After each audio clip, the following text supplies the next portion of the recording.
Welcome to the Prove It podcast, where we let go of proving to the world and start proving what's possible. I'm your host, Michaela, prosperity coach, purpose-driven entrepreneur, and woman of faith. This is for the ones who dare to prosper differently, who choose calling over conformity, purpose over pressure, and alignment with divine design over hustle culture. Through honest conversations and transformative stories, we'll explore what happens when you stop chasing approval and start becoming who you were always meant to be. Because your worth isn't up for debate, but how you live, that's where you prove it.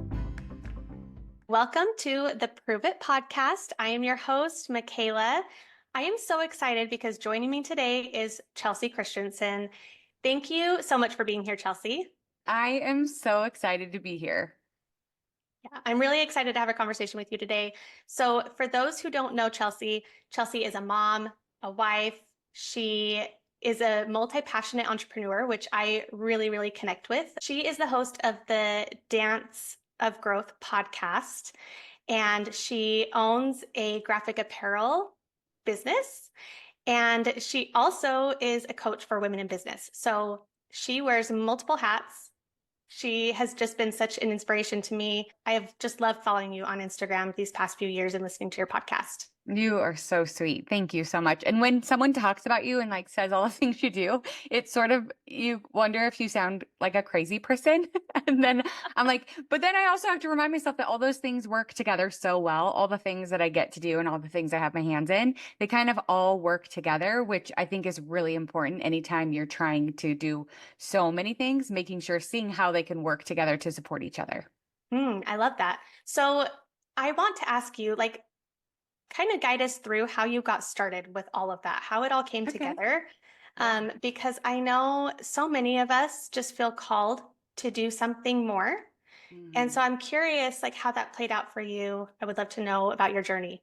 Yeah, for sure. My story could be really long, but I'm going to cut it really short for you. And it's really interesting because so back in the day, 22 years ago, I was coaching drill team. I was teaching dance. I was working at a sports club, and I hated all the clothes that were being produced for us. I was like, why are all of the screen printing companies owned by, no offense, but grandpa old men who don't really care about fashion or style, or we're getting these really boring things and they don't know how to design for us. And so I was like, you know what? I'm going to learn how to design, and then I'm going to just buy wholesale, and then I'm just going to make our apparel. So I outsourced the printing, but I just started making apparel to solve the problem that we were having for the teams I was coaching, the studio I was working at. And then I started making clothes for my mom, who was working at a high school. And that kind of just rippled a little bit, oh, you're making really cute clothes that look like were purchased at the store, but have custom logos, for the teams. So that was really fun. And and the girls loved it. And then I got pregnant with my twins. And all of a sudden I was like, okay, well, I was put on bed rest. And then I was also not going to be able to go to early morning practices and work all night and, be gone every weekend. And so all of a sudden I found myself basically as a stay-at-home mom, and everyone kept asking me if I would keep making the clothes. And I was like, okay, sure. I'll keep making the clothes. And then soon enough, I had a full-blown business. I was still outsourcing my printing. So I had contracted printing, and my business grew really fast, which was so awesome because I could stay at home. I had this creative outlet, and I was still connected to the worlds that I loved so much, like the dance world or the sports world. And so it was really fun and fulfilling. And then all of a sudden I found myself with 4 kids and a full-blown business, and not really one that I set out to do, but it was so cool because I feel like I was able to have something for myself and a way to provide extra opportunity financially for my family. And then once all my kids went to school, I was like, I got to have more control over this. And so I brought all the printing in-house and opened up a store location. And then my life sucked really bad because all of a sudden I had a full-blown business that was moving, but we were all new and we were figuring it out, and it was so much, and all of the weight went back on me. So I found myself working 16-hour days. I was struggling. I was like, I hate my life. What have I done? I've created this monster and I'm stuck with it. And I had invested so much money in all the equipment and all of, the location and all the things. And so I was just like, I don't know what to do. And so a couple years in, I was like, I got to find someone who has a business, who likes their life, which that sounds so funny laughing, but it's really true. I was like, are there people out there that have businesses that also have a life that they're happy about? And so I found my first mentor and I was like, oh my gosh, he looks like he's happy. He looks like he's making money and he looks like he's enjoying his life. And so I made a big investment. I hired him and it was really interesting because my whole life I always wanted to be a teacher. But I only knew about school teachers or dance teachers, basically, I was like, I could be a school teacher or a dance teacher. And as I was working with him, I thought about the last 10 or 15 years at that point of my life, of my being an entrepreneur. And I was by myself. There wasn't really social media. Nobody was talking about growing a business. There was very little, I don't even know if YouTube was a thing yet. There was some Google stuff, but I literally had done it by myself and I felt so lonely and I felt so just like, I can't believe I had to figure out everything by myself. And I can't believe I did so many things wrong that could have been avoided. There were just so many things I didn't know that I learned. And so actually when I was coaching with him, I was watching and listening and I was like, oh my gosh, I have so much experience that I don't want anyone to ever have to do this alone. I don't want people to have to spend 10 or 15 years to go through the struggles, the trials, the hardships that I faced. I actually could be a teacher. I could teach these people not off of some certification, but of real life, education and experience. And so I was like, I want to help people. And soon after that, a few people hired me to coach at their retreats. And that was really awesome. And then I started taking one-on-one clients. And then I found myself in all of these conversations. This is getting really long, but I found myself in all these conversations with all these incredible people. And I was like, I don't want to hold these to myself. I want everyone else to hear them. So then I decided to start the podcast because I wanted to take those conversations that I was already having in my life. I'm really lucky to be connected to some really incredible people. And I wanted to take those conversations and put them out there. So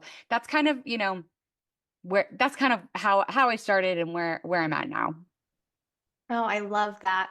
And I just see a pattern in your journey of kind of just being unafraid. And you're like, Mm. I'm going to do this. I see this opportunity here. I see this issue and this problem, and becoming problem aware and then going into, okay, what is the solution? And I Mm. can be that solution, right? Yeah, And you just absolutely. took that upon yourself to do that. I think that is really, really cool. I'm curious how you developed. Have you always had that mindset? I know you come from an entrepreneurial family, right? Yeah. So do you feel like that is attributed to that Yeah. mindset, or where do you think that came from? I mean, I think by nature, my brain has always been like, let's see a different perspective. Let's figure this out. ADHD is very helpful with that.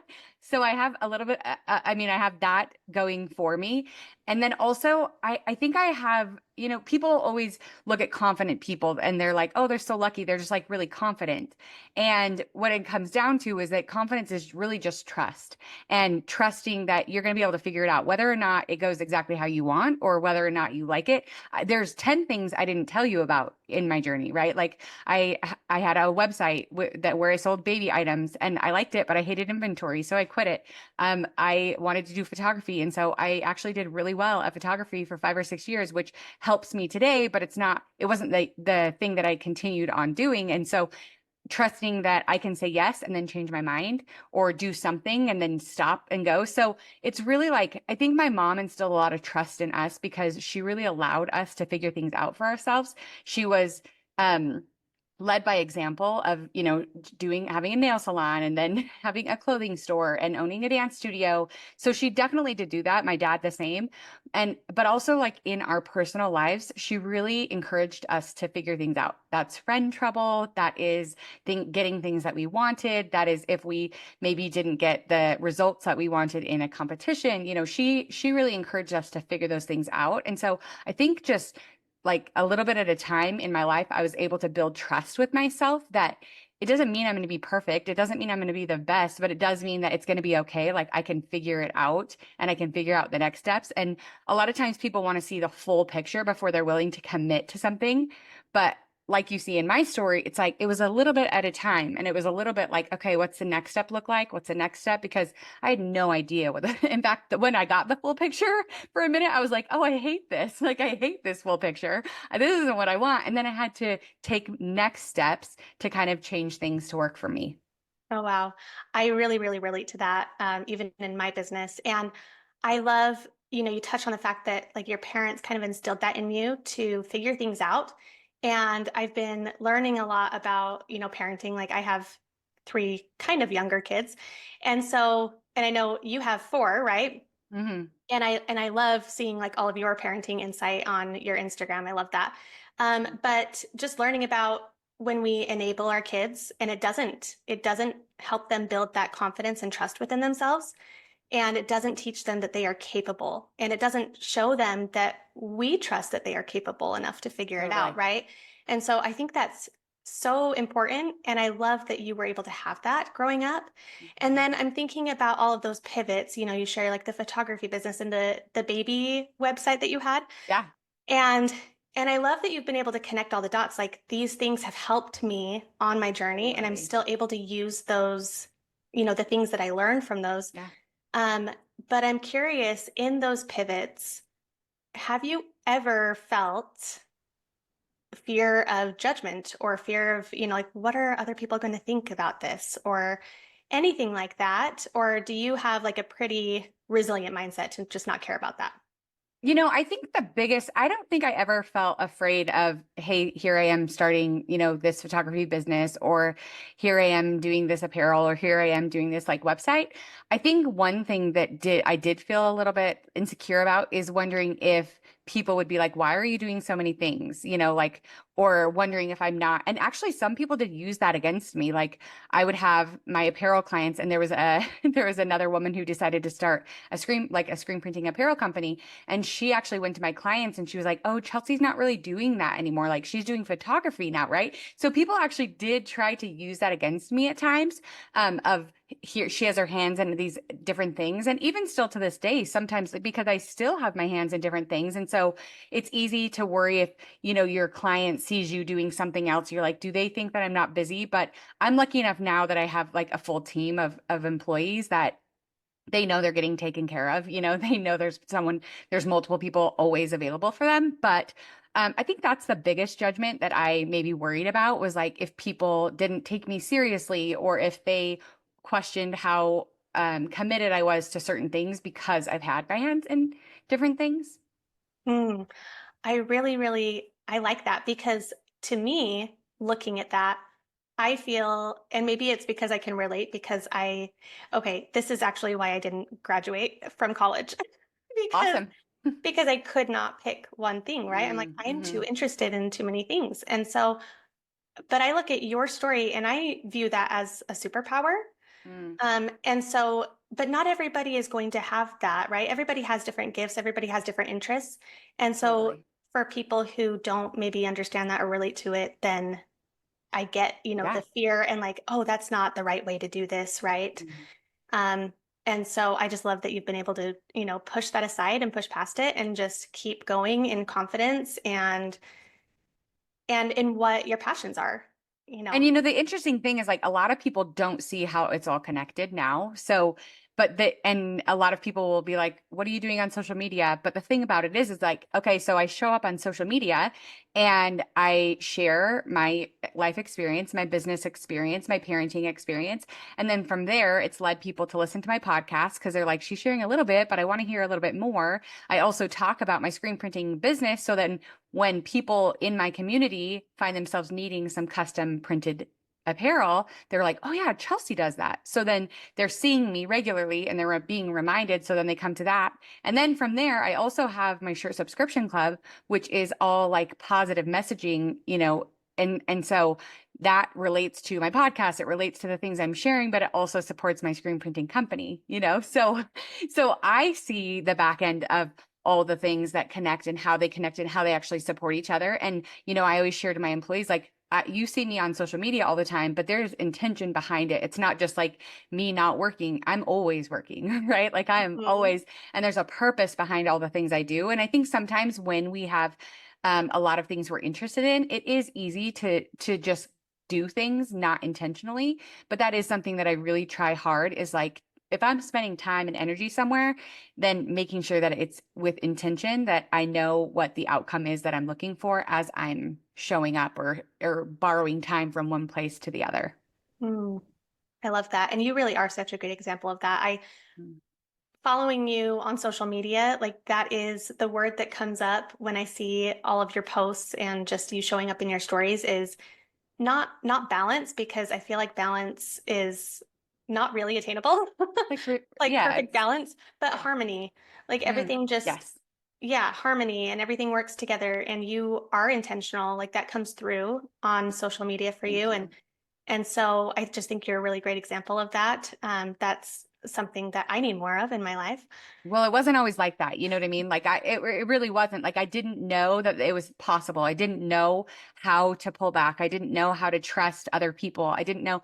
And that's really the thing. Like when I hit rock bottom of like working 16-hour days, I never wanted to sign up for that. That was not what I was chasing, but the success. And sometimes that happens is like, we think success looks a certain way. And then all of a sudden you find yourself in this, like, this should be success. And you're like, this feels terrible. And so a lot of people get themselves into that terrible success and then they don't know what to do with it. And that was really like my rock bottom where I was like, okay, I wanted success and I really love what I do and I hate what it looks like right now. And so I had to figure things out. Like I had to make changes to create that harmony because you're right, it is harmony that I strive for, things that because it's not always going to be the same effort or energy, but it's something that can like kind of work together, that I can know that if I have a lot of work at one place and I can pull back here or vice versa, or my kids need a lot of me, like it's all going to be okay because there is that harmony. But I really had to be intentional and fight for that.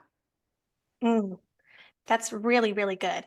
Um, I'm just thinking, in my own journey, that's really been very difficult for me to redefine what success looks like because Totally.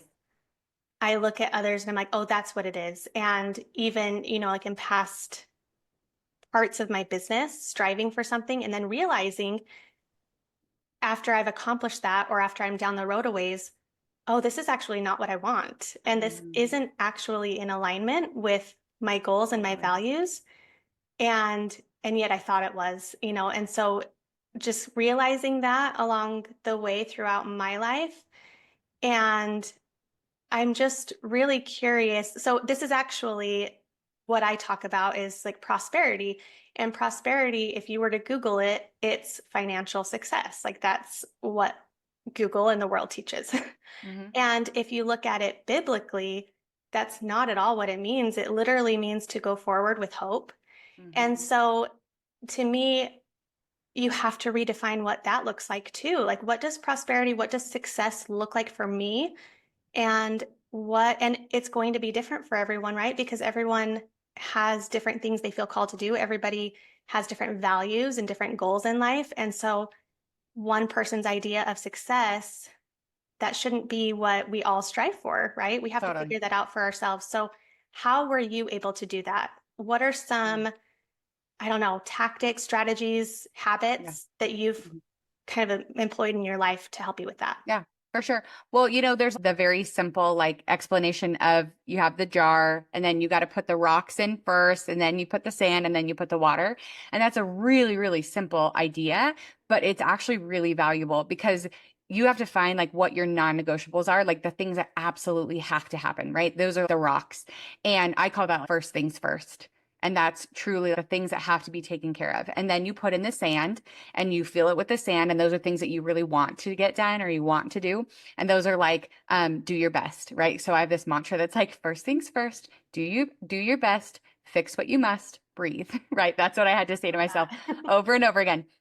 But it's like, and then, so it's like the first things first, do your best, and then fix what you must. That's maybe like the water, like filling in the water, because there's always going to be things that have to be taken care of that maybe like were from yesterday or that you had to push on the back burner for a second. So fix what you must and then breathe. It's like, allow it to be what it is. And I do remember a day when my husband was like, I'm never going to get it all done. And he looked at me and he's the opposite of me, just so you know, to be very clear. He's an engineer. He's very different than me. And he looked at me and he's like, if you don't have a to-do list, you don't have a job. The goal is not to finish your to-do list. And I think I always had the anxiety of like, there's a to-do list, like I'm never gonna be done. Like I can't keep up, you know? And that's not the goal, is not to have everything done, because it's true, then you don't have a job. And I'm not saying procrastinate your work. I'm just saying, like, don't allow the weight of the work that's coming. It's like if we worried about the fact that we have to do laundry every day for the rest of our lives, you know, it's like, it's always, yeah, it's going to be there and it's okay. Like that's the whole purpose, is to have clothes to wash and wear. And, you know, there's people alive and all of those things. And that's the same with business, is like releasing that. And I love your talk about prosperity, because I'll never forget the time where I was at the dentist's office, and that was like maybe 10 years ago. And my friend is our dentist, and he had opened a practice about the same time that I had taken my print shop out of my home. And it was really hard for me to even leave my shop to go to my hour-long dentist appointment. And I got into his chair and he was like, "Hey, how's it going?" And he was like excited for me, you know, and it was maybe a year or two in. And I didn't say a word. I just laid my head back and tears just like rolled down my face. And I'm just like, and he's like, "I'm so sorry." You know, and he just didn't ask any more questions. And he just like let me just kind of cry while he cleaned my teeth. And I just sat there and I was just like, uh. Well, then last year, it was a Thursday afternoon, and we were both sitting on the hill at the high school watching a tennis match. I didn't even have a kid playing tennis. And it was literally in the middle of the day. And I'm sitting there and he's sitting there, and I like look over at him and I seriously about bawled my face off. And I was like, "Hey, Brad, like we did it. Like we're at a tennis match on a Thursday afternoon." And he's like, "We really did, you know, like we really did." And to me, that was prosperity, right? Being Mhm. able to go support my kids' friends. It was hard enough for me to support my own kids sometimes in the trenches of maybe a lot of money, but no time. And the fact that I've gotten myself to a place where I have time to do Mhm. things that feel important to me, that make me feel alive, that make me feel connected, like that to me, I would never, ever, ever go back to more money for that. Mhm. Mm. I agree. That is And I like to make money, right? Like I'm not saying don't make money. I like to make money, but I'm just saying there is a cost for all things, and paying attention to what you're willing to pay for certain things is really important.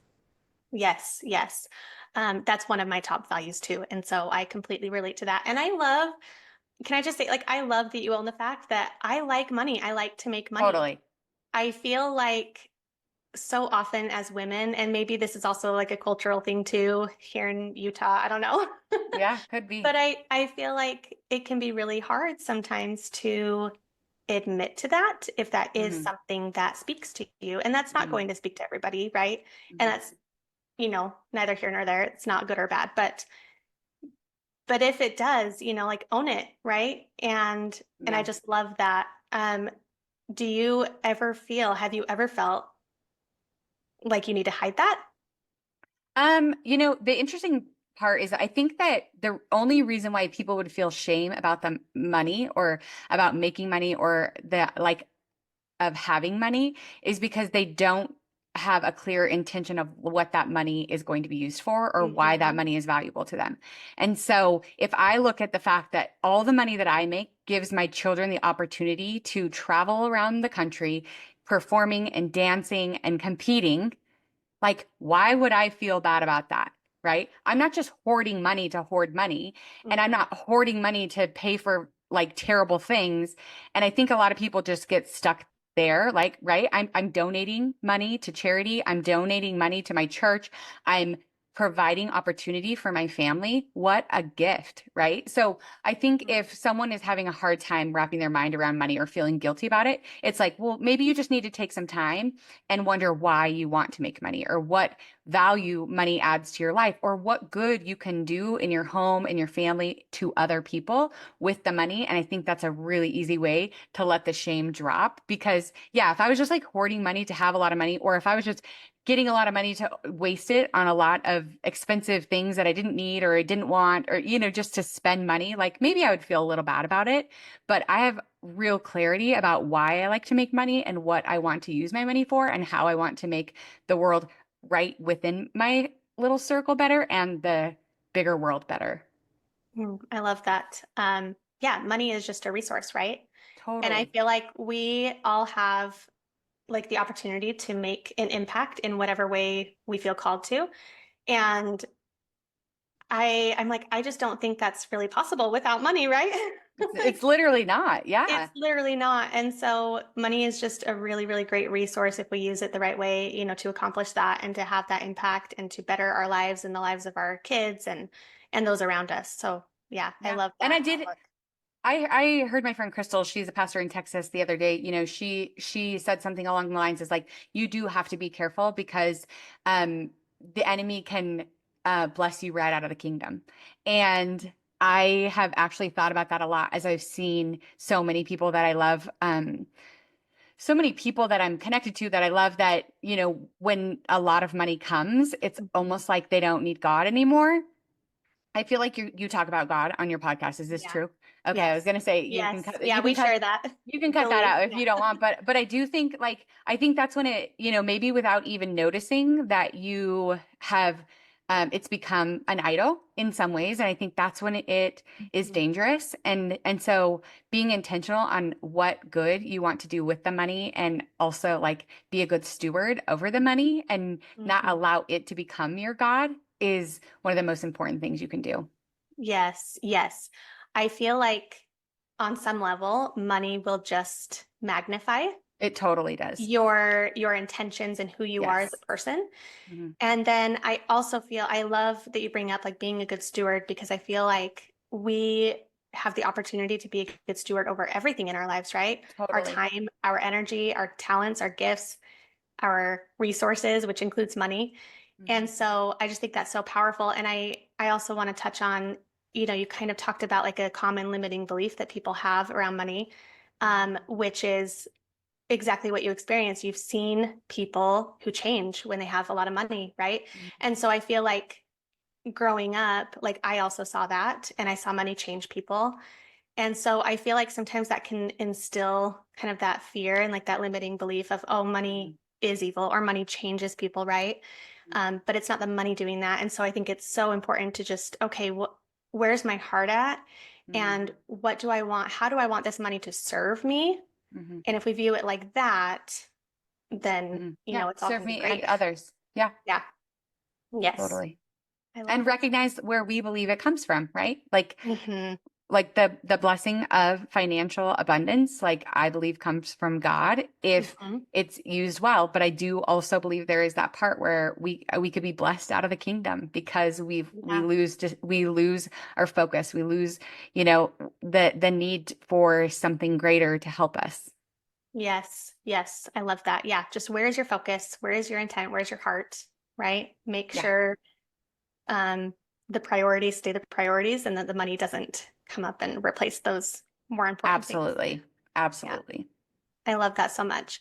Um, Thank you so much for sharing your story today and for having this conversation. I do want to end with a few rapid fire questions just so Perfect. our listeners can get to know you better with some kind of more fun questions. So, first, what is your go-to comfort food? Oh, chips and salsa, probably. If you could instantly master one skill, what would it be? Oh, one skill. What would I like to do? This is a really hard question. There's so many things I like to do. Maybe I would like to be a good golfer so then I could go golfing with my husband. I was a Ooh, softball okay. player, so I'm kind of bad. I pull my head every time. He's like, keep your head down. I'm like, well, how can I watch the ball? You're not supposed to watch the ball. Yeah, maybe I would be a good golfer. That would be Okay. fun. What is one daily habit that has made a huge impact in your life? Ooh, quiet time. This year last year I was like sitting quietly, praying, reading scripture, writing in my journal, and this year I'm walking. So this year every day I'm doing 15 minutes walk with God, and sometimes it's silent, sometimes it's prayer, sometimes it's worship. It's always prayer, but worship music or like a talk or something like that. But just that intentional time with myself and with God is everything to me. If you could have any superpower, what would it be? Mhm. Gosh, maybe like an always regulated nervous system. Okay, that's really good. I love that. That would solve so many problems for me. Yeah, I'm really practicing and I've gotten a lot better at it. But if I could just have that all the time, that would be amazing. Okay. And if you could only listen to one song for the rest of your life, what would it be? I'm like a Christian rock music lover, so The Blessing is my very favorite song. It is just a beautiful prayer song over yourself and your family and the generations to follow behind you. And I think that I love it so much because I don't know why, but I think so much about not just like me or my children, but I really think a lot about the generations to come. And my hope is always that I can create an impact in not just the lives here, but the lives to come. I love that. A legacy, your legacy. I'm going to have to go look up that song because I love Christian music too. So last question, tell us what is coming up for you. What are you excited about?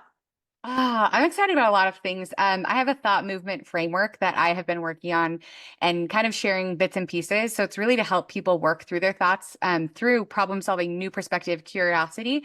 And so I'm working on some like a thought movement like playbook for people to just kind of get a taste and kind of to see how I work through certain thoughts with people. And then hopefully, I would love to make a journal. I would love to make write a book and hopefully bring my podcast back because I've been on a break. Thank you so much for being here, Chelsea. It was so great to talk to you. It was so good to talk to you. Thank you so much for having me. If today's episode stirred something in you, I'd love to hear about it. Share your takeaways, leave a review, and don't forget to subscribe so you can keep uncovering what's possible when you stop proving and start becoming. You don't have to prove your worth. You're here to prove what's possible when you fully own who you were divinely designed to be. Live with faith, lead with boldness, prosper with purpose. Prove it.